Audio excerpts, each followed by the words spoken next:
السلام علیکم۔ آج ایک چھوٹی سی بات کی طرف آپ کی توجہ دلانا مقصود ہے۔ یقیناً ہم ہر روز واٹس ایپ، فیس بک اور دوسرے سوشل ایپس پر سٹوری لگاتے ہیں، اسٹیٹس لگاتے ہیں۔ کیا کبھی مائی اسٹیٹس کا اردو میں ترجمہ کر کے دیکھا ہے؟ یقیناً نہیں دیکھا، کیونکہ اگر ترجمہ کیا ہوتا تو ہم اس کے مفہوم سے آشنا ہوتے۔ تو ہم کبھی بھی اسٹیٹس پر گانے اور ڈانس کی ویڈیوز نہ لگاتے۔ دراصل اسٹیٹس انگلش کا لفظ ہے، اردو میں اسے درجہ یا عام الفاظ میں حیثیت کہتے ہیں۔ اس طرح مائی اسٹیٹس کا مطلب ہوا میری حیثیت، اور جب ہم اسٹیٹس پر گانے یا ڈانس وغیرہ کی ویڈیوز لگاتے ہیں تو اصل میں ہم اپنی اوقات یا حیثیت متعارف کروا رہے ہوتے ہیں۔ اصل میں ہمارا لگایا گیا گانا یا اس طرح کی کوئی بھی چیز جتنے لوگ بھی دیکھتے ہیں یا سنتے ہیں، اتنے گناہ ہمارے نامہ اعمال میں درج ہو جاتے ہیں۔ مثال کے طور پر ہمارے اسٹیٹس کو 30 لوگوں نے دیکھا، 30 گناہ ہمارے نامہ اعمال میں آ گئے، اور انہوں نے آگے کسی اور کے ساتھ اس کو شیئر کیا تو وہ گناہ بھی ہمارے نامہ اعمال میں درج ہو گئے۔ اسی طرح جو جو ہمارے اسٹیٹس کو دیکھتا جائے گا وہ گناہ ہم تک پہنچتے رہیں گے۔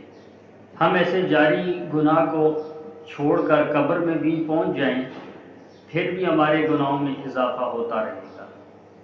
اس لیے اس جاری گناہ سے بچنے کی ہر ممکن کوشش کی جائے۔ ایسے اسٹیٹس لگانے والوں سے ریکویسٹ ہے، اس طریقے کے اسٹیٹس لگانے سے آپ کی محبت کیا مضبوط ہو جاتی ہے؟ کیا ایسی حرکتیں کرنے سے ہمیں سکون مل جاتا ہے؟ ان حرکتوں سے ہم اپنا معاشرہ خود تباہ کر رہے ہیں۔ آج ہم اپنے ارد گرد اگر نظر دوڑائیں تو 13 سے 15 سال کے بچوں کو بھی محبت کا بخار چڑھا ہوا ہے، جنہیں یہ بھی نہیں پتا کہ محبت کہتے کسے ہیں۔ وہ بھی سوشل میڈیا پر آ کر یہ بتا رہے ہوتے ہیں کہ فلاں نے مجھے دھوکہ دیا ہے، فلاں نے میرا دل توڑ دیا ہے۔ آج بچوں سے لے کر بڑوں تک نظریں دوڑائیں تو پتہ چلتا ہے کہ ہر انسان ڈپریشن کا شکار ہے، اور جس کی وجہ میں اور آپ ہیں۔ میں اور آپ کیوں؟ کیونکہ انسانی فطرت ہے کہ انسان ماحول کا اثر لیتا ہے۔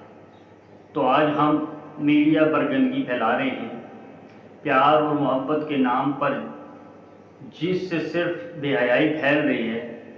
سب بھائیوں اور دوستوں سے گزارش ہے کہ سوشل میڈیا پر اگر کچھ شیئر کرنا ہے تو اللہ کی محبت کی پہچان کروائیں، اور اس کے رسول صلی اللہ علیہ وآلہ وسلم کی زندگی کے بارے میں بتائیں، جس سے ہماری اور ہماری آنے والی نسلوں کی دنیا اور آخرت سنور جائے۔ یہ مت بھولیں کہ ذرہ برابر گناہ کا بدلہ اور ذرہ برابر نیکی کا بدلہ ہمیں دیا جائے گا۔ آج ہم نے سب کچھ اس دنیا کو سمجھ لیا ہے، دنیا کو جنت بنانے کے چکر میں لگے ہیں۔ ہر کوئی چاہتا ہے کہ میری ہر خواہش پوری ہو جائے، لیکن یہ ممکن نہیں ہے، کیونکہ بنانے والے نے اس دنیا کو دھوکے کا گھر کہا ہے۔ پھر کیوں ہم اس دھوکے کے چکر میں آ کر اللہ کے حکموں کو توڑ رہے ہیں؟ ہم اپنی زندگی کو اللہ کے حکم کے مطابق گزارنا چھوڑ دیا ہے۔ یقین مانے نافرمانی والی زندگی میں کوئی سکون نہیں ہے۔ ہمیں چاہیے کہ اپنی زندگی اللہ کے حکم کے مطابق گزاریں۔ اللہ پاک ہمیں ان گناہوں سے بچنے کی توفیق عطا فرمائے۔